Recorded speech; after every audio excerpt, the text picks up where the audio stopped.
एक आदमी night club में बैठ कर के पोरोगामी बना रहा होता है और पास में बैठी एक 7 साल की लड़की उसे पोरोगामी बनाते हुए देख रही थी। उस आदमी को पता चल जाता है कि वो छोटी लड़की उसे ही देख रही है और वो आदमी उसे एक लुक देखता है और अपने पेपर टॉय को बनाने लगता है, मानो वो उस लड़की के लिए ही बना रहा था।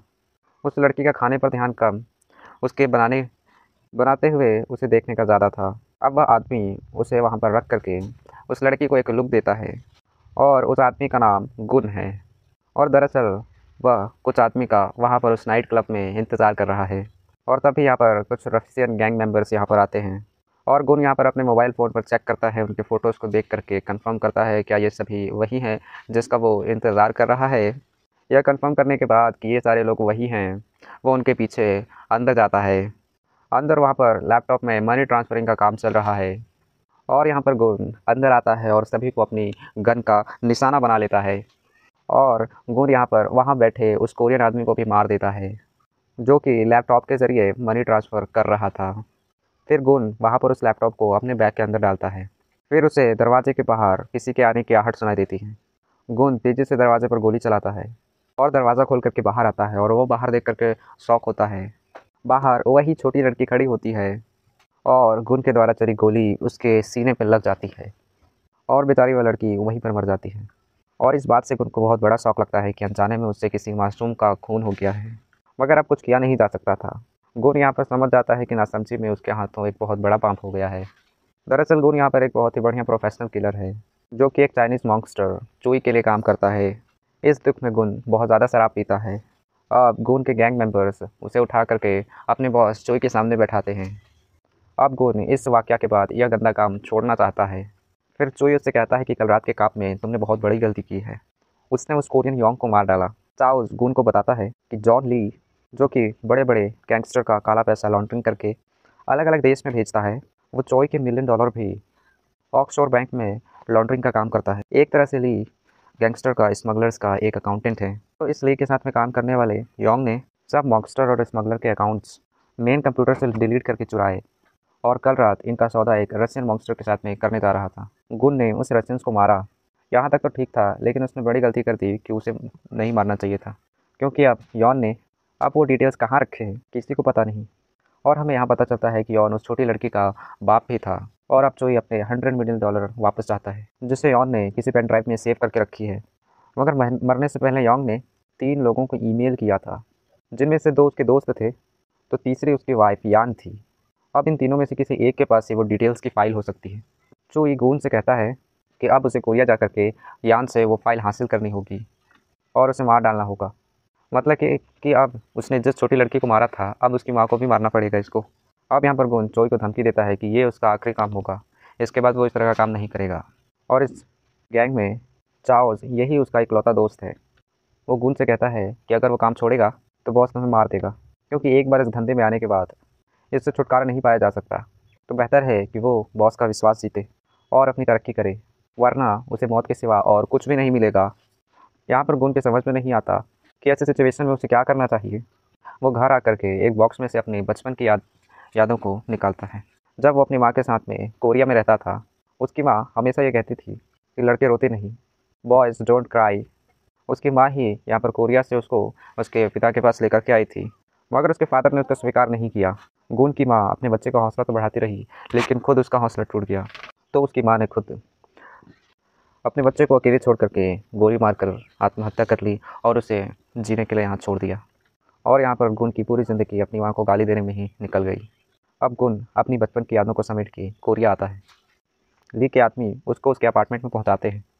यहाँ यांग वेंचुरा नाम के एक बहुत बड़े इन्वेस्टमेंट फर्म में एक मैनेजर है, जिसका बॉस जॉन ली है। ली जान गया है यॉन से जो फाइल चाहिए थी वो शायद हो सकता है कि यांग के पास हो, तो वो उसे सीसीटीवी कैमरे से नज़र रखे हुए हैं। यांग की माँ यहाँ हॉस्पिटल में मौत से जूझ रही है। वहाँ की डॉक्टर यांग की अच्छी दोस्त है, जो कि इलीगली यांग को स्लीपिंग पिल्स देती है। अब गुन यहाँ पर यांग पर नज़र रखना शुरू करता है। उसे रह रहे कि इसी बात का अफसोस है कि उसके हाथों से यांग की छोटी लड़की मारी गई। यहाँ पर कोरियन पुलिस भी यांग के पति के इलीगल कामों के लिए उससे पूछताछ कर रही है, लेकिन यांग यहाँ पर तो पुलिस से अपनी छोटी बेटी यांग का सामान ही वापस चाहती है। गुन यांग के घर में घुस के उसके घर की तलाशी लेने लगता है वहाँ पर उसे यूमी की रूम दिखती है, जिसे देख करके वो इमोशनल होता है। उससे वहाँ पर एक सेफ दिखाई देती है, जो कि सिर्फ यांग की वॉइस कमांड से ही खुलती है। यहाँ पर लुई और चोई के आदमी यॉन के उन दो दोस्तों को टॉर्चर करके मार देते हैं। उनके पास अकाउंट की डिटेल नहीं मिलती, अब सिर्फ यांग रह जाती है, जिसे गुन हैंडल कर रहा है। यांग को गुम की आदत चैन से बैठने नहीं दे रही है। उसका पीछा कर रहा गुन ये समझ जाता है उसने यांग के फ़ोन को हैक किया है, तो उसे यह भी पता चलता है कि बार बार यांग अपने बच्चे की रिकॉर्ड की हुई बातें सुन रही होती है, जिसकी वजह से गुन और ज़्यादा दुखी होने लगता है। अब यहाँ पर गुन को उसका सेफ खोलने के लिए यांग की वॉइस चाहिए होती है, तो वो लिफ्ट में यांग के साथ पहचान बनाता है और उसकी आवाज़ रिकॉर्ड करता है। यहाँ अमेरिका से गुमी का सामान का बॉक्स आता है, जो यांग कलेक्ट करती है, जिसमें एक मोबाइल भी है। उस सामान को देख करके यांग की आंखें भर आती हैं। अब ऑफिस में आने के बाद उस मोबाइल पर लगे एक की चेन की तरफ जाती है, जिसे खोलने पर ही पता चलता है कि वो एक पेन ड्राइव है। अब यांग उस पेन ड्राइव को अपने कंप्यूटर के साथ कनेक्ट करती है और उसमें सेव किए हुए यूमी के फ़ोटो को देखने लगती है। उस पेन ड्राइव के सॉफ्टवेयर में ली की भी फाइल होती है, जो पासवर्ड प्रोटेक्टेड होती है। यांग यूमी का नाम डाल करके वो फाइल खोलती है, मगर उसे कुछ समझ में नहीं आता, तो वो उस पेन ड्राइव उस फाइल का कॉपी बना करके अपने कंप्यूटर में सेव करती है और घर चली जाती है। और यहाँ वह सॉफ्टवेयर नेटवर्क से कनेक्ट हो जाने की वजह से उसका अलार्म ली के लैपटॉप में बजने लगता है। ली समझ जाता है उसकी फ़ाइल यांग के पास है। ली ऑफिस आने के बाद सीसीटीवी कैमरा चेक करता है, तो उसे पता चलता है उसकी फ़ाइल का पेन ड्राइव यांग के पास है। यहाँ पर गुन यांग के घर आता है। वो यांग का रिकॉर्ड किया हुआ वॉइस यूज़ करके सेफ को खोलता है, लेकिन उसमें सिर्फ डिवोर्स पेपर होते हैं। तभी उसे ली के आदमी का फ़ोन आता है कि यांग से वो पेन ड्राइव हासिल करे और उसे मार डाले। यांग घर पे आती है, गुन छुप जाता है। यांग गुमी के डीवीडी लगा करके उसका वीडियो देखने लगती है और वो बहुत ज़्यादा रोने लगती है। अब गुन यांग को मारने के लिए उसके रूम में आता है, तो देखता है कि यांग डिप्रेशन में आकर के ओवरडोज लिया हुआ होता है स्लीपिंग पिल्स का। वो उसे बिना मारे 911 में यांग के बारे में बताता है और उसके घर से निकल जाता है। यांग को वक्त पे हॉस्पिटल लाया जाता है, जिसकी वजह से उसकी जान बच जाती है। लेकिन इस वाक़यात से ली बहुत ज़्यादा नाराज़ होता है, क्योंकि अभी तक फ़ाइल भी नहीं मिली और यांग भी नहीं मरी है अभी तक। उसे चुई से डर लग रहा होता है कि अगर वो चुई के पैसे ना दे पाया तो चुई इसे बहुत बुरी तरह से मार डालेगा। यहाँ चुई को भी पता चलता है कि गुन अपने मिशन में नाकामयाब रहा है। अब वो गुन को मारने और पेन ड्राइव हासिल करने गुन के बेस्ट फ्रेंड चार्ल्स को कोरिया भेजता है। अपने बेस्ट फ्रेंड को मारना चार्ल्स के लिए बड़ा ही मुश्किल काम है, क्योंकि गुन ने एक मिशन में चार्ल्स की जान बचाई थी। पर यह धंधा है, करना तो पड़ेगा, जिसमें दोस्ती यारी कुछ भी नहीं होती। दूसरी ओर गुन यूमी की याद पे उसके मेमोरियल में जाता है। वो उसके फ़ोटो के साथ में ओरिगामी रख करके उसे श्रद्धांजलि देने लगता है। यहाँ पर फाइनेंशियल डिपार्टमेंट के लोग यांग से आकर के हॉस्पिटल में इंट्रोगेशन करते हैं। वो यांग को बताती है कि यांग के दो दोस्तों का मर्डर हो चुका है। अब यांग मॉबस्टर के रडार पर है, तो वो पुलिस की मदद करे। फिर यांग पुलिस को बताती है कि उसका बॉस एक मनी लॉन्ड्रर है, जो कि ड्रग और ह्यूमन ट्रैफिकिंग के पैसे दुनिया भर में घुमाता है, और उसके सबसे बड़े इन्वेस्टर्स चाइना के मॉफलर्स और स्मगलर्स हैं। यांग के पति यॉन ने ली से फाइल चुरा के अमेरिका जाके रशियन मॉबस्टर्स को बेचने की कोशिश की, जिसमें $1 मिलियन के बैंक अकाउंट्स और पासवर्ड के डिटेल्स थे। लेकिन वहाँ पर अचानक हुए अटैक में यांग मारा गया और वो फाइल कभी भी किसी को ना मिली। मगर उसने मरने के पहले यांग को एक ईमेल किया था, जिसमें एक मोबाइल के सीरियल नंबर का फ़ोटो था। तो अब पुलिस चाहती है अगर यांग को उस फाइल के बारे में या फिर उस मोबाइल के बारे में कुछ पता है तो वो पुलिस को बताए, क्योंकि वो एक इलीगल पैसा है। पुलिस के जाने के बाद गुन यहाँ पर यांग को फ़ोन करके बताता है कि पुलिस जिस मोबाइल को ढूंढ रही है वो यूमी का फ़ोन है, और उसमें लगे उस पेन ड्राइव में वो इन्फॉर्मेशन है जिसके पीछे पुलिस और मॉबस्टर्स पड़े हुए हैं। अब यांग यहाँ पर यूमी का मोबाइल फ़ोन ओपन करती है, तो उसे वही सीरियल नंबर दिखाई देता है। गुन यांग से कहता है कुछ किलर्स उसे मारने के लिए वहाँ पर हॉस्पिटल में आ रहे हैं। अगर वो अपना जान बचाना चाहती है तो वो तुरंत अभी इस वक्त वहाँ से बाहर निकले। इससे पहले कि वो उस हॉस्पिटल से बाहर निकलती, एक किलर आकर के वहाँ उसे मारने की कोशिश करने लगता है, लेकिन तभी गुन आकर के वहाँ पर उस किलर पर हमला कर देता है। अब किलर और गुन के बीच हाथापाई शुरू होती है। मौका देख करके वह किलर वहाँ से भाग जाता है। गुन यहाँ पर किलर के पीछे चला जाता है और यहाँ पर पुलिस आकर के यांग को वहाँ से ले जाने लगती है। और यहाँ पर वो किलर गन लेकर के कार पार्किंग में यांग का इंतज़ार कर रहा होता है, लेकिन यहाँ पर पुलिस के साथ रहते हुए यांग को मारने का प्लान वो कैंसिल कर देता है। तभी गुन आकर के उस किलर को मार देता है, और उसी वक्त वहाँ पर गुन को चार्ल्स का फ़ोन आता है। फिर यहाँ पर चार्ल्स का फ़ोन आता है और उसे बताता है कि वो तैयार रहे, बहुत जल्द वो उसे मारने के लिए आ रहा है। और एक तरफ यहाँ पर चार्ल्स अपने आदमियों के साथ में गुन को मारने के लिए निकलता है, और दूसरी तरफ यहाँ पर ली अपने आदमियों के साथ में यांग को मारने के लिए निकलता है। यहाँ पर पुलिस यांग को हैकर के पास लेकर के आती है। यहाँ पर पुलिस को पता चल चुका होता है कि ली ने अपने पूरे एसेट्स को बेच करके वेंचुरा में इन्वेस्ट किए हैं, तो वो उन पैसों को ब्लॉक करना चाहती है। तभी गुन यहाँ पर यांग को फ़ोन करता है और उसे बताता है कि उसे पुलिस के साथ में नहीं जाना चाहिए था, क्योंकि प्रोफेशनल किलर्स उसे मारने के लिए आ रहे हैं और पुलिस उसे बचा नहीं पाएगी।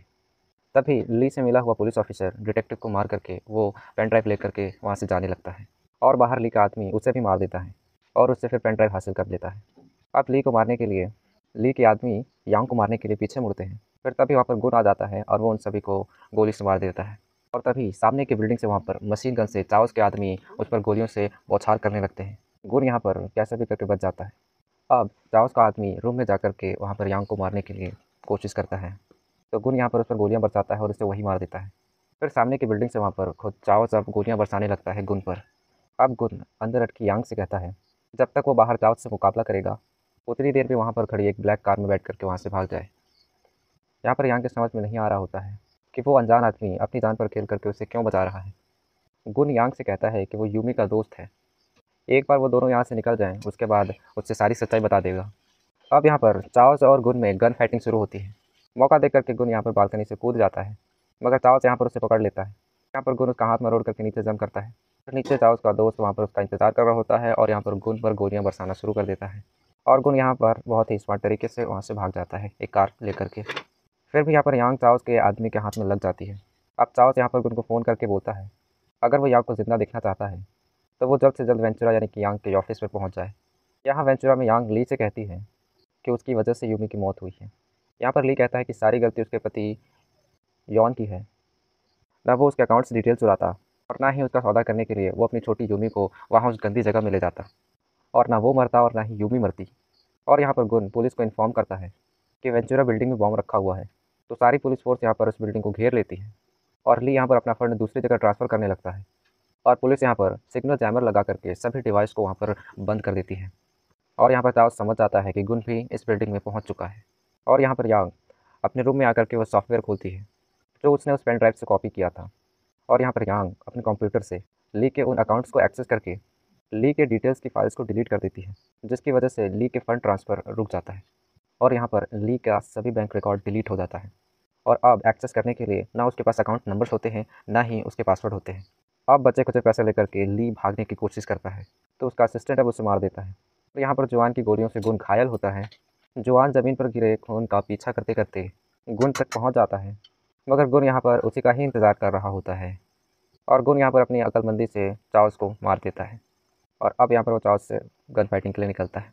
देखते ही देखते दोनों एक दूसरे को मारने लगते हैं और यहाँ पर गुन अपनी स्किल्स की मदद से ऊपर लगे हुए हैंगिंग यूनिट चाओस के ऊपर गिरा देता है, उसे घायल कर देता है। दूसरी तरफ फ्रस्ट्रेशन में ली का आदमी यांग पर हमला कर देता है और यांग यहाँ पर उसे चाकू से मार डालती है। और यहाँ पर गुन समझ जाता है कि अब उसके प्रायश्चित की घड़ी आ चुकी है।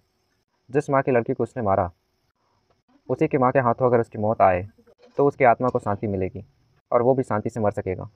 फिर गुन यहाँ पर वॉकी टॉकी से कहता है कि लिफ्ट से तुम्हारी लड़की का कातिल तुम्हें मारने के लिए आ रहा है, तो तुम उसे अपने शॉट गन से उसे मार देना। और यहाँ पर चाओस भी यांग को मारने के लिए निकलता है और यहाँ पर यांग भी यूमी की मौत का बदला लेने के लिए तैयार है।